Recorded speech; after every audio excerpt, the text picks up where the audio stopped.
Admit it, you haven't outgrown some of your well-loved cartoons back in your childhood. And I'm here to tell you that it's perfectly okay. No judgment. At the end of the day, we're all still just little kids at heart. But what if some of them might actually be hiding some deep, dark secrets? Let's check out these 10 dark cartoon theories that will ruin your childhood. What's up, Magnetics? This is Discovery Amuse serving up your daily dose of the most outrageous, outlandish, and out-of-this-world fun facts. Stay tuned to your screen because our #1 pick will change the way you see our favorite characters from the 100-Acre Wood. Time for some serious throwback.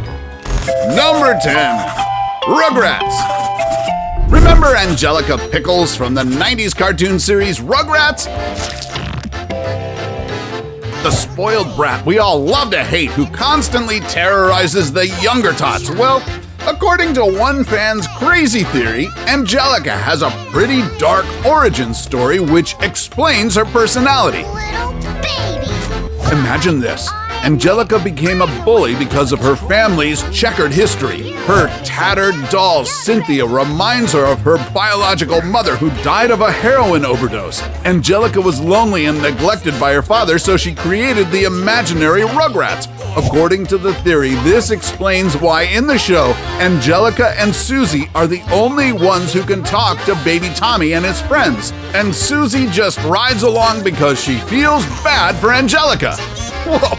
That's a bit of a stretch, but it does explain some of the plot holes in the show.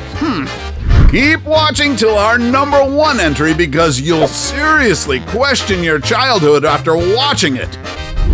Number 9, SpongeBob Squarepants. We all love the strange quirks of this ragtag team of bikini-bottom dwellers led by SpongeBob, who lives in a pineapple under the sea.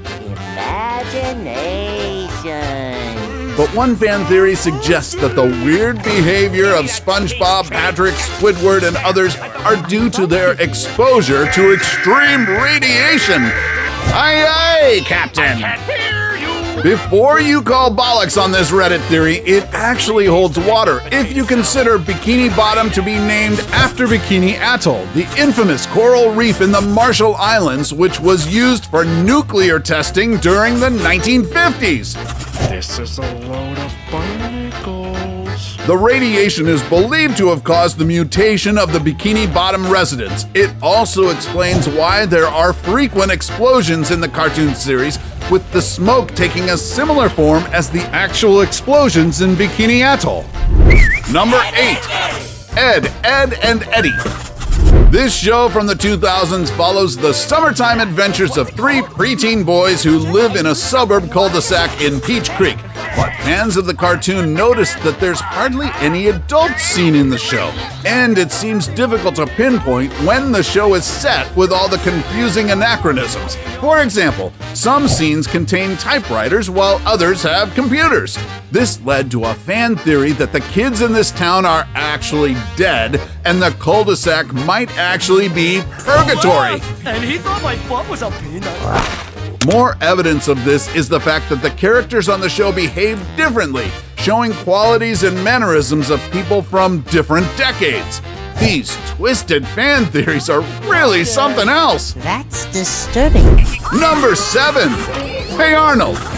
Some fans of the show who are curious about the absence of Arnold's mom and dad eventually came up with the theory that his Grandma Gertie and Grandpa Phil are his real parents, and that they lied to him because the couple were mentally ill. Yes, happy 4th of July, Pookie, okay. Building further on this backstory, fans speculate that since Gertie and Phil were too old when they had Arnold, the kid suffers from a condition called hydrocephalus, specifically the Arnold-Chiari malformation, which explains his name and his football-shaped head.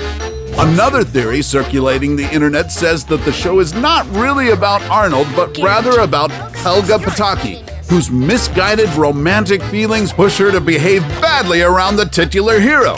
So you better just stay the heck out of my way! Think about it. Helga is the only character who has monologues, and her backstory is more fleshed out than Arnold's, neglected by her parents, Daddy, who's gonna take me to preschool? living in her sister's shadow, and falling for Arnold because he was nice to her. Hi. I guess it's never too early to teach kids about unrequited love. It is finished. Number 6. Who Framed Roger Rabbit? This 1988 classic, helmed by critically acclaimed director Robert Zemeckis, was praised for spearheading modern American animation and even won 3 Oscars. Set in old Hollywood where cartoons and people coexist, the film's plot had some conspiracy theorists believing that it was a subtle commentary on gentrification and racism. The film's setting was in 1947, a time when American state laws segregated people by their skin color, just like how the Toons were separated and sent to live in Toontown. Toons were also limited to certain jobs, mostly as entertainers.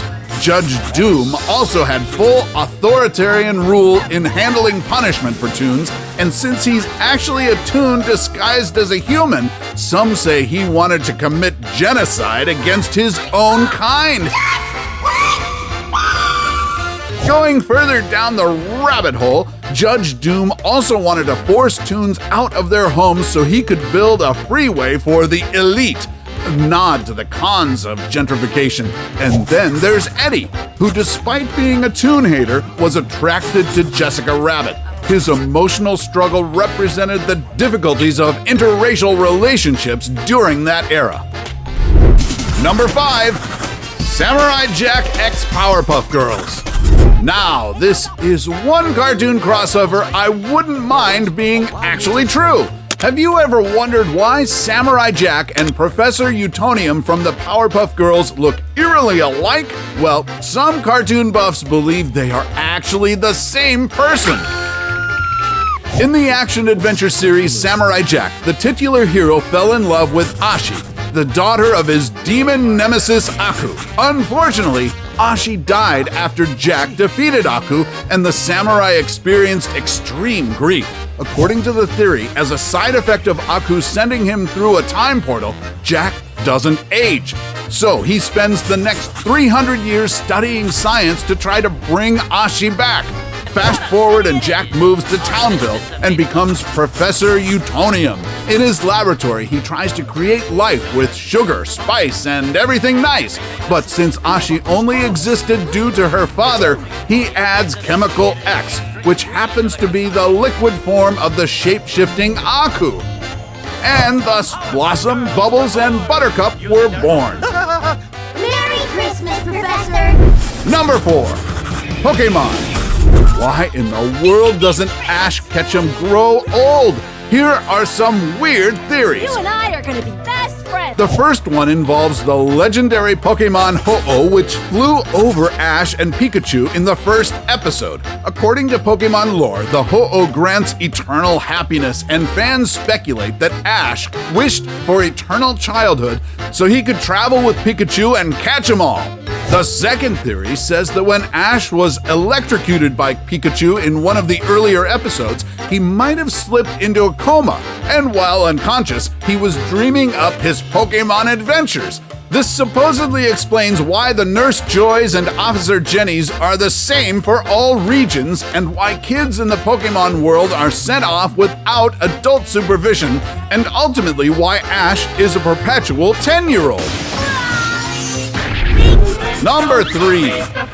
The Jetsons X The Flintstones. The Flintstones live in the town of Bedrock during the Stone Age, while the Jetsons reside in Orbit City during the Space Age. These two families can't be any more different, but some playful minds believe the two actually exist in a shared universe. Dino, get over here if you want to get in this picture. The dystopian theory begins with a nuclear apocalypse that destroys the planet and forces humans to temporarily live in space, aka Orbit City. Meanwhile, after hitting rock bottom, Earth recovers and resets back to the Stone Age, and Bedrock was the post-Fallout wasteland that some humans return to. Come to think of it, it somehow makes sense given that the Flintstones did use money, had a car, watched TV, and listened to records. All signs of civilization. Meanwhile, the Jetsons are believed to be part of the human race who chose to stay in space. This is one theory that's literally out of this world. What say you? Yabba dabba doo or yabba dabba don't? Yabba dabba doo! Number 2. Minions. Ba ba ba ba ba na na. Ba ba ba ba ba na na. One gaping plot hole in the Minion universe that some fans pointed out is that in the first Despicable Me movie, Gru said he created the Minions. However, in the 2015 Minions movie, the banana-colored beings are shown to have been around since the beginning of time, and their purpose is to follow and serve the greatest villains on Earth. And so, a Reddit user named I Kinda Like Fish conjured up a theory saying that Gru, being the supervillain that he is, went through all the trouble of creating the Minions movie to give them a sense of purpose and to boost their morale. This wouldn't seem far off since in Despicable Me he wrote a book about his children. Their mother smiled and said to depart. Also, in the Minions movie, the 3 main characters, Kevin, Stuart, and Bob, had the same personalities as Gru's adopted daughters. Who knows? Perhaps his stage name is Steven Spielgru. Before we go to our number 1 pick, do us a solid and make sure to smash the subscribe button and hit the notification bell. Don't forget to choose all so you won't miss out on any of our latest life-changing, boredom-busting content. And of course, be sure to turn on notifications in your app settings. Number 1. Winnie the Pooh. Most viewers would say that Winnie the Pooh's story is nothing more than a simple, sweet tale of friendship. Promise me you'll be here. I promise. But according to some psychological experts, the characters living in the 100-acre wood are personified mental disorders. Piglet suffers from anxiety. That's why he's always flustered. Eeyore's prevailing sadness is a sign of depression. Owl has dyslexia and short-term memory loss because of his problem with words and poor memory. Tigger displays recurring patterns of risk-taking behaviors. And finally, Pooh shows signs of ADHD and possible OCD due to his obsessive fixation with honey. Oh, bother.